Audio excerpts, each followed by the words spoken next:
Welcome to Vishnu talks. నేను మీ విష్ణు. ప్రస్తుతం నాతో పాటు సర్టిఫైడ్ ఫైనాన్షియల్ ప్లానర్ తుమ్మా బాలరాజ్ గారు ఉన్నారు. వారితో మాట్లాడదాం. సార్, తుమ్మా బాలరాజ్ గారు నమస్తే సార్. నమస్తే అండి. ఇక్కడ హెల్త్ ఇన్సూరెన్స్ విషయంలో ఇంకొక పెద్ద మేజర్ మిస్టేక్ కూడా ఒకటి జరుగుతుంటుంది సార్. ఇందాక గ్రూప్ హెల్త్ ఇన్సూరెన్స్ గురించి మాట్లాడుకున్నాం. అంటే కంపెనీ వాళ్ళు ఒక 3 lakhsకో 4 lakhsకో ఇస్తారు. ఏ కంపెనీ అయినా మ్యాక్సిమం అంటే ఒక 5 లక్షలు వేసుకోండి. ఏ కంపెనీ కూడా ఒక 25 లక్షలకి 50 లక్షలకి ఇవ్వదు. చాలామంది ఏం చేస్తారంటే మీలాంటి ఒక వెల్త్ అడ్వైజరో లేదంటే నా లాంటి వాళ్ళు ఒక మంచి హెల్త్ ఇన్సూరెన్స్ తీసుకో బాబు అని చెప్తే లేదండి మా కంపెనీ వాళ్ళు మాకు ఒక 3 lakhsకో 2 lakhsకో ఇచ్చారు, అది సరిపోతుంది అంటారు. ఏదైనా అన్సర్టినిటీ ఏర్పడినప్పుడు మరి కంపెనీ వాళ్ళు ఇచ్చిన గ్రూప్ హెల్త్ ఇన్సూరెన్స్ ఆ 2 లక్షలు 3 లక్షలు అనేది నిజంగా నీకు కానీ నీ ఫ్యామిలీకి కానీ సరిపోతుందా? చాలామంది మా కంపెనీ ఇస్తుంది 3 లక్షలు, మాకు అవసరం లేదు, మాకు అన్నీ తెలుసు అంటారు. మరి ఇందాక మనం చెప్పుకున్నట్టు ఈ రోజుల్లో హాస్పిటల్కి వెళ్తే బిల్ అనేది ఎండ్లెస్. అవును, మరి 20 లక్షలతో వస్తాం, 50 లక్షలతో బయటకు వస్తాం తెలియదు. కాబట్టి ఇలాంటి పర్సెప్షన్లో ఉన్న వాళ్ళకి మీరేం చెప్తారు? అసలు యాక్చువల్గా మనం ఒక గుర్తుపెట్టుకోవాల్సింది ఏంటంటే, మనం సంపాదించే డబ్బు ఏమైతే ఉంటుందో అందులో అట్లీస్ట్ 5 to 7% అన్ని ఇన్సూరెన్స్ ప్రీమియమ్స్కి ఖచ్చితంగా వెళ్ళాలి. సో ఇన్సూరెన్స్ ఒక కాస్ట్ లాగా మనం చూడకూడదు, ఇన్సూరెన్స్ని ఒక ఇన్వెస్ట్మెంట్ లాగా చూడాలి. Insurance premiums are investment to protect against any eventual risk happening to the individual or the family. So ఇది కనుక మనం దృష్టిలో పెట్టుకొని దీన్ని అర్థం చేసుకుంటే కనుక, సో ఉదాహరణకి నెలకి ₹1,00,000 సంపాదిస్తున్నారు. సో నెలకి ₹1,00,000 సంపాదిస్తున్నారు అని అంటే నెలకి ₹1,00,000 మిగులుతాయా?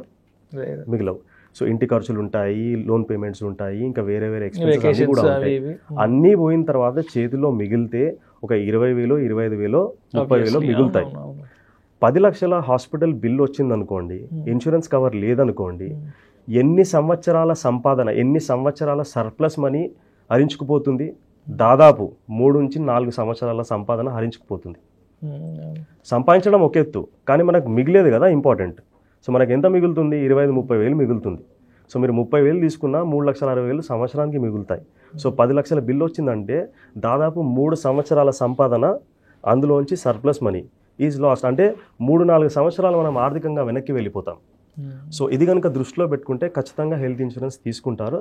ప్రతి ఒక్కరికి కూడా హెల్త్ ఇన్సూరెన్స్ అవసరం. హెల్త్ మంచిగా ఉన్నప్పుడే హెల్త్ ఇన్సూరెన్స్ తీసుకోవాలి. రీసెంట్గా నన్ను వేరే వాళ్ళు తెలిసిన వాళ్ళు అప్రోచ్ అయ్యారు. ఇలా సో హెల్త్ ఇష్యూ ఉంది, డాక్టర్ ట్రీట్మెంట్ చాలా పెద్ద హాస్పిటల్కి వెళ్ళాము, చాలా పెద్ద ట్రీట్మెంట్ చేయాలన్నారు.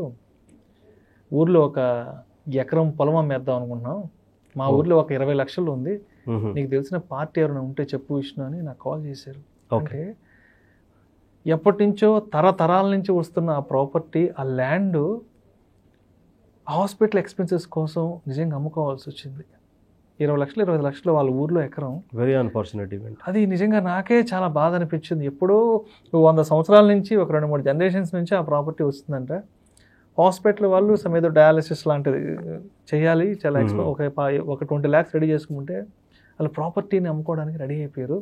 నాకు కాల్ చేశారు, ఎవరైనా ఉంటే చూడు మంచి పార్టీ, నీకు తెలిసిన వాళ్ళు ప్రాపర్టీ. ఓకే, నిజంగా అక్కడ ఎలా రెస్పాండ్ అవ్వాలో నాకు అర్థం కాలేదు సార్. సో ఇటువంటి సినారియోస్కి మీరు ఇచ్చే సలహా ఏంటి అసలు?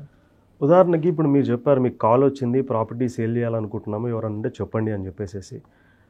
హాస్పిటల్లో ఉన్నప్పుడు ట్రీట్మెంట్ అనేది చాలా చాలా ఇంపార్టెంట్. మనం డబ్బులు కట్టకపోతే ట్రీట్మెంట్ అక్కడ జరగదు. ప్రాపర్టీ మనము 1 రోజుల్లో 2 రోజుల్లో 3 రోజుల్లో అమ్మడానికి వీలు అవుతుందా? కుదరదు. వీలు అవుతుందా? ఎవరైనా దొరుకుతారేమో, కానీ హ్యూజ్ డిస్ట్రెస్ సెల్లింగ్ అవుతుంది. ఆ సిచ్యువేషన్ ని అడ్వాంటేజ్ తీసుకొని మనకు 30% కావచ్చు, 50% కావచ్చు, ఇంకా ఎక్కువ డిస్కౌంట్ కూడా అడిగే అవకాశం ఉంటుంది. అంటే ఆ 20 లక్షల ప్రాపర్టీని 10 లక్షలకు అడగొచ్చు, 15 లక్షలకు అడగొచ్చు, అంతే కదా, అటు ఇటుగా. సో ఒక 10 లక్షల కవర్ మనకు ఉందనుకోండి, 10 lakhs కవర్కి మనం ప్రీమియం ఎంత కడతాము? ఒక 20,000, 25,000, 30,000 కడతాం. Fraction of the total amount pay చేస్తే సరిపోతుంది. ఇంతకుముందు నేను ప్రాపర్టీకి మెయింటెనెన్స్ కాస్ట్ అని చెప్పాను కదా, ప్రాపర్టీకి fraction of the maintenance cost life insurance చూసుకుంటుంది అనమాట. అదే విధంగా మనం ఆలోచిస్తే మనకు కావాల్సిన ఇన్సూరెన్స్లు అన్నీ కూడా మనం తీసుకోవడానికి వీలవుతుంది. ఖచ్చితంగా మనం సంపాదించే డబ్బులో 5 to 7% or 8% వరకు మనం ఇన్సూరెన్స్ ప్రీమియమ్స్కి అన్నిటికీ పక్కన పెట్టాల్సిన అవసరం ఖచ్చితంగా ఉంది. అది లైఫ్ ఇన్సూరెన్స్ అనండి, హెల్త్ ఇన్సూరెన్స్ అనండి, ఇంకా వేరే ఇన్సూరెన్స్ల గురించి కూడా మనం మాట్లాడతాం. అండ్ ప్రోగ్రామ్ డిస్కషన్ ముందు మార్టిగేజ్ ఇన్సూరెన్స్ గురించి కూడా మనం డిస్కస్ చేసుకుంటాం. కొంచెం దాని గురించి కూడా డీటెయిల్గా మాట్లాడుకుందాం. మార్టిగేజ్ ఇన్సూరెన్స్ గురించి మాట్లాడే ముందు మనం ముఖ్యంగా ఇంకా ముఖ్యమైనది ఏంటంటే personal accident and disability cover. చాలా మందికి లైఫ్ ఇన్సూరెన్స్ గురించి తెలుసు, హెల్త్ ఇన్సూరెన్స్ గురించి తెలుసు. అసలు ఈ పర్సనల్ యాక్సిడెంట్ డిసేబిలిటీ కవర్ అంటే ఏంటి? సో లైఫ్ ఇన్సూరెన్స్ మనకి ఎప్పుడు ట్రిగర్ అవుతుంది? పర్సన్ డెత్ అయినప్పుడు ట్రిగర్ అవుతుంది. పర్సన్ చనిపోయినప్పుడు ఆ డబ్బులు ఫ్యామిలీ వెల్ఫేర్ గురించి ఇన్సూరెన్స్ కంపెనీ ఇస్తుంది. కానీ ఉదాహరణకి ఆ పర్సన్ కనుక యాక్సిడెంట్ అయిందనుకోండి, పర్సన్కి యాక్సిడెంట్ అయిందనుకోండి, అన్ఫార్చునేట్లీ డిసేబిలిటీ అయిందనుకోండి, కాళ్ళు పోవడం కానీ, చేతులు పోవడం కానీ, కళ్ళు పోవడం కానీ, హియరింగ్ పోవడం కానీ ఇలాంటివి జరిగిందనుకోండి, ఆ పర్సన్ ఇంతకుముందు ఏదైతే వర్క్ చేసేవారో అదే విధంగా వర్క్ చేయడానికి అవకాశం ఉంటుందా? ఉండదు. సంపాదన అదే విధంగా ఉంటుందా? ఉండదు. సంపాదన చాలా వరకు తగ్గిపోవచ్చు లేదా జీరో కావచ్చు. సరే, డిసేబిలిటీ అయిపోయింది కదా, ఖర్చులు ఏమైనా తగ్గుతాయా? తగ్గవు, ఖర్చులు ఇంకా పెరుగుతాయి. ఎందుకంటే మెడికల్ ఎక్స్పెన్సెస్ వస్తాయి, రెగ్యులర్ మెడికల్ ఎక్స్పెన్సెస్ వస్తాయి. మూవ్ చేయలేని పరిస్థితి అనుకోండి, జరగలేని పరిస్థితి అనుకోండి, కేర్ టేకర్ని కూడా అపాయింట్ చేసుకోవాల్సిన పరిస్థితి ఉంటుంది. సో ఒక కేర్ టేకర్ని మనం అపాయింట్ చేయాలి అని అంటే దాదాపు 20,000 నుంచి 30,000 రూపాయలు నెలకి ఖచ్చితంగా మనం పే చేయాల్సిన అవసరం ఉంది. ఆలోచించండి, ఆ ఫ్యామిలీ యొక్క ఆర్థిక పరిస్థితి ఏ విధంగా ఉంటుంది. ఆస్తులు అమ్మినా కానీ ఇవన్నీ అవసరాలు తీరలేని పరిస్థితి. సో దాదాపు 10-20 సంవత్సరాల వెనక్కి వెళ్ళిపోతారనమాట. కానీ చాలా తక్కువ అమౌంట్తోని ఈ personal accident and disability cover మనం తీసుకోవచ్చు అనమాట. ఉదాహరణకి ఒక 1,00,000 రూపాయలు సంపాదించే అతను ఉన్నాడు, అతను 1 కోటి రూపాయల personal accident and disability cover తీసుకున్నారనుకోండి. అన్ఫార్చునేట్లీ యాక్సిడెంటల్ రిస్క్ అయింది, డిసేబిలిటీ అయింది, పర్మనెంట్ డిసేబిలిటీ అనమాట, ఇర్రికవరబుల్ డిసేబిలిటీ. ఈ 1 కోటి రూపాయల పర్సన్కి ఇస్తారు. ఆ 1 కోటి రూపాయలు కాస్త ఒక 10% రిటర్న్ వచ్చేటట్టు ఇన్వెస్ట్మెంట్ చేశారనుకోండి, దాదాపు 80,000 పైన మనకు మంత్లీ ఇన్కమ్ క్రియేట్ అవుతుంది. ఈ 1 కోటి రూపాయలు అమౌంట్ జమ అయిపోతుంది, దానిపైన every month almost 80,000 to 83,000 rupees వరకు మనకు మంత్లీ ఇన్కమ్ జనరేట్ అవుతుంది. ఒక 1 కోటి రూపాయల పర్సనల్ యాక్సిడెంట్ డిసేబిలిటీ కవర్ తీసుకోవడానికి ఎంత ప్రీమియం ఉండొచ్చు అనుకుంటున్నారు మీరు? ఒక సంవత్సరానికి ఒక 20,000-20,000 ఉంటుంది. అంత కూడా ఉండదండి. ఒక 1 కోటి రూపాయల పర్సనల్ యాక్సిడెంట్ డిసేబిలిటీ కవర్కి దాదాపు 12,000 నుంచి 15,000 వరకు మాత్రమే ప్రీమియం ఉంటుంది. ఓకే. సో ఇది నేను పర్మనెంట్ డిసేబిలిటీ గురించి మాట్లాడుతున్నాను. యాక్సిడెంటల్ డెత్ అయినా కానీ ఈ 1 కోటి రూపాయలు ఇస్తారు. ఎవరి స్తోమత ప్రకారము వాళ్ళు 1 కోటి రూపాయల కంటే ఎక్కువ తీసుకోవచ్చు, తక్కువ తీసుకోవచ్చు. ఇదే కాకుండా టెంపరరీ టోటల్ డిసేబిలిటీ అనేది కూడా ఉంటుందన్నమాట. సో ఉదాహరణకి యాక్సిడెంట్ వలన బెడ్ రిడన్ అయ్యారనుకోండి, ఒక 3 నెలలో 6 నెలలో సంవత్సరం వరకు వర్క్ చేయలేని పరిస్థితి. అప్పుడు ఉద్యోగం ఉంటుందా? చేసే వ్యాపారం కంటిన్యూ అవుతుందా? అవ్వదు. సో మరి ఇన్కమ్ వస్తుందా? ఇన్కమ్ స్టాప్ అయిపోతుంది. సో అప్పుడు మరి ఇంటి ఖర్చుల గురించి మనం ఎలా చూసుకోవాలి? సో ఇది టెంపరరీ టోటల్ డిసేబిలిటీ కవర్ కూడా ఉంటుంది అనమాట. ఇందులో ఎలా వర్క్ చేస్తుందంటే దాదాపు ఒక 10 నుంచి 15 లక్షలు 20 లక్షలు డిపెండింగ్ అపాన్ ద పాలసీ ఉంటుందన్నమాట. ఈ కవరేజ్ ఏమైతే ఉంటుందో 1% ఎవ్రీ వీక్ ఇస్తారు, or the actual income what they earn whichever is lower. ఉదాహరణకి 1,00,000 రూపాయలు సంపాదిస్తున్నారు అనుకోండి, 1% ఆఫ్ ద సమ్ అష్యూర్డ్ మనకు 1,00,000 రూపాయలు వస్తుంది. అంటే వారానికి 1,00,000 రూపాయలు. సంపాదన ఎంత? నెలకి 1,00,000 రూపాయలు. సో నెలకి 1,00,000 రూపాయలు అంటే వారానికి 25,000 రూపాయలు. 25,000 రూపీస్ ఎవ్రీ వీక్ ఇస్తారు which ever is lower. So ఇది దాదాపు ఆ లిమిట్ అయ్యే వరకు వస్తుంది అనమాట. 15 లక్షల లిమిట్ చెప్పాను కదా, ఆ 15 lakhs లిమిట్ అయ్యే వరకు వస్తుంది అనమాట. 6 నెలలు బెడ్ రిడన్ అయ్యారు అనుకోండి, 6 months వరకు శాలరీ రీప్లేస్మెంట్ అవుతుంది. 1 year వరకు బెడ్ రిడన్ అయ్యారు అనుకోండి, 1 year వరకు శాలరీ రీప్లేస్మెంట్ అవుతుంది. ఆ 15 lakhs లిమిట్ అయిపోయేంత వరకు కూడా వస్తుంది అనమాట. సో మూడవది పర్సనల్ యాక్సిడెంట్ డిసేబిలిటీ కవర్ కూడా చాలా చాలా ఇంపార్టెంట్. దీని తర్వాత ప్రైమరీ స్టేజ్లో మనం లైఫ్ ఇన్సూరెన్స్ గురించి మాట్లాడుకున్నాము, హెల్త్ ఇన్సూరెన్స్ గురించి మాట్లాడుకున్నాము, personal accident and disability cover గురించి కూడా మాట్లాడుకున్నాం. దాని తర్వాత వచ్చేది మార్ట్గేజ్ ఇన్సూరెన్స్. మనం ఈ రోజులో ఏదైనా వస్తువు కొనుక్కోవాలనుకోండి, కొంచెం పెద్ద వస్తువు, ఎలాగుంటాము? అప్పు చేసి మరీ ఉంటాం, ఈఎంఐలు, అప్పులు.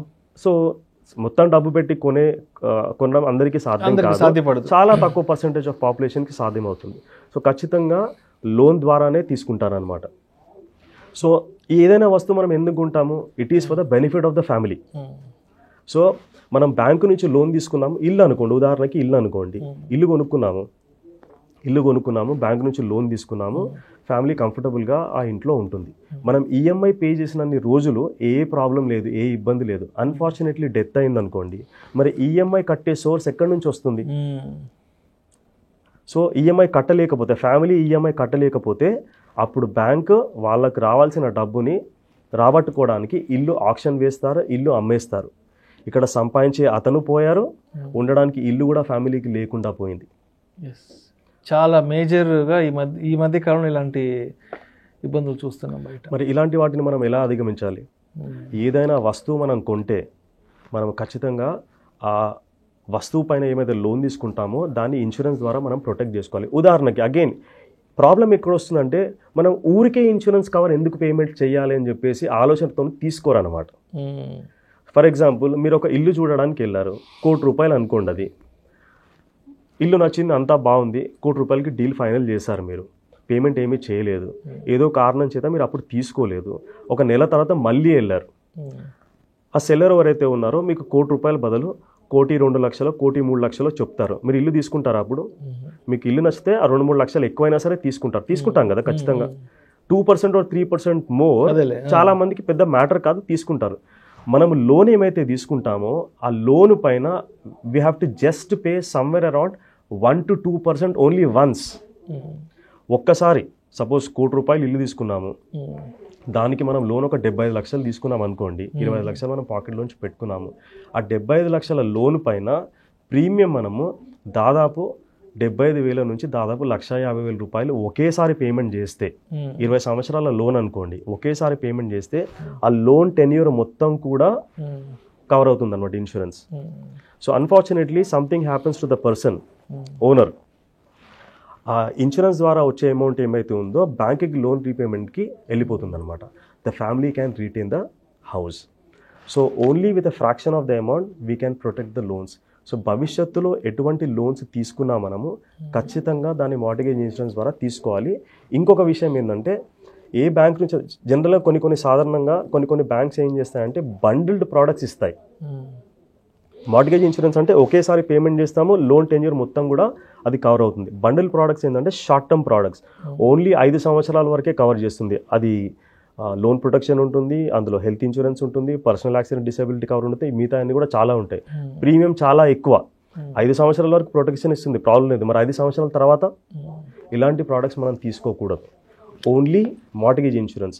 ఒకవేళ ఏదో కారణం చేత మనం మార్టిగేజ్ ఇన్సూరెన్స్ తీసుకోకపోతే దాన్ని టర్మ్ ఇన్సూరెన్స్ ద్వారా కూడా మనం ప్రొటెక్ట్ చేసుకోవచ్చు. సో ఫస్ట్ స్టేజ్లో life insurance, health insurance, personal accident disability cover, mortgage insurance, then comes emergency fund planning. So emergency fund మనకి ఎందుకు? ఎమర్జెన్సీ ఏ విధంగానైనా రావచ్చు. అది హెల్త్ ఎమర్జెన్సీ కావచ్చు, లాస్ ఆఫ్ జాబ్ కావచ్చు, లీగల్ ఎమర్జెన్సీ కావచ్చు, న్యాచురల్ కెలామిటీస్ కావచ్చు, అర్త్క్వేక్స్ కానీ, సైక్లోన్స్ కానీ, ఏమైనా కావచ్చు.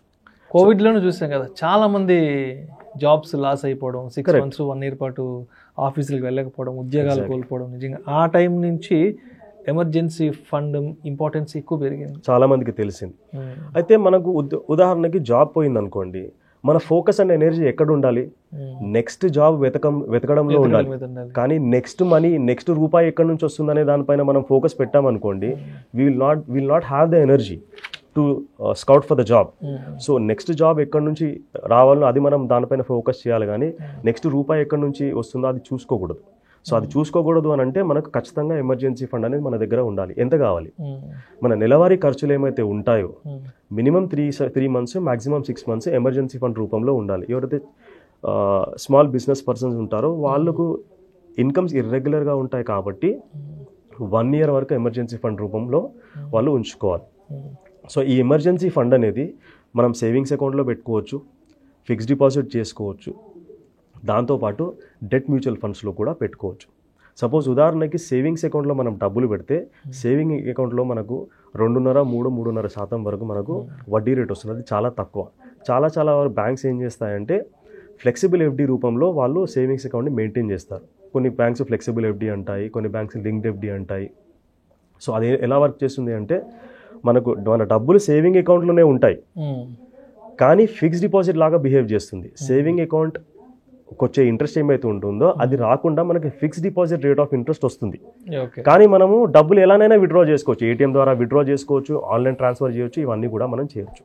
సో మనం ఇక్కడ చూసినట్టయితే ఫౌండేషన్ పార్ట్లో మనం ఫ్యామిలీని అన్ని రకాలుగా రిస్క్లు ఏమైతే ఉంటాయో వాటి నుంచి ప్రొటెక్ట్ చేస్తున్నాము. దాంతోపాటు ఎమర్జెన్సీ ఫండ్ కూడా సిద్ధం చేసుకున్నాము. సో ఫస్ట్ స్టేజ్ అయిపోయిన తర్వాత మనం సెకండ్ స్టేజ్కి వెళ్ళవచ్చు. సెకండ్ స్టేజ్లో ఇల్లు కావాలనుకోండి, ఇంటి గురించి మనం ప్లాన్ చేసుకోవచ్చు. కానీ చాలా చాలా విషయాలు మనం దృష్టిలో పెట్టుకోవాలి ఇంటి గురించి ప్లాన్ చేసుకోవాలనుకుంటే. ఈ రోజుల్లో యంగ్స్టర్స్ పైన చాలా చాలా ఒత్తిడి ఉంది. ఉదాహరణకి ఇల్లు లేకపోతే పెళ్ళి కూడా అవ్వట్లేదు, రైట్? అండ్ ఎక్స్పెక్టేషన్స్ కూడా చాలా ఎక్కువగా అయిపోయాయి. నాకు చెప్పండి, ఒక 27, 25, 28 ఇయర్ అబ్బాయి కావచ్చు, కెరియర్ సెటిల్ అయ్యేది 23, 24 ఇయర్స్కి. మరి 27, 28 ఏళ్ళకి కారు ఉండాలి, ఇల్లు ఉండాలి, కారు ఉండాలి, బ్యాంక్ బ్యాలెన్స్ ఉండాలి, అన్నీ ఉండాలి. ఇది ప్రాక్టికల్గా సాధ్యమవుతుందా? Unfortunately people are succumbing to this pressure and buying houses at much younger ఏజ్లో ఇల్లులు కొంటున్నారు. Unfortunately they are getting in to debt trap. Parents కూడా ఒత్తిడి తీసుకొస్తున్నారు. Thank you sir, thank you so much Tumma Balaraj గారు. థ్యాంక్ యూ అండి. Financial ప్లానింగ్కి సంబంధించి ఒక కంప్లీట్ గైడ్, ఒక వికీపీడియాలో ఉన్నంత కంటెంట్ని ఇవాళ మనకి ఆడియన్స్కి ఒక ఈ వీడియో ద్వారా అందించారు. అండ్ ఇన్ని సంవత్సరాలుగా అందరూ మీ ఆర్టికల్స్ని చదివారు ఇవాళ నుంచి. అండ్ ఈ వీడియోస్ ద్వారా వాళ్ళు మిమ్మల్ని చూడబోతున్నారు అండ్ మీ మాటలు వినబోతున్నారు sir. Thank you so much sir. I'm looking forward for it. Thank you sir. Thank you.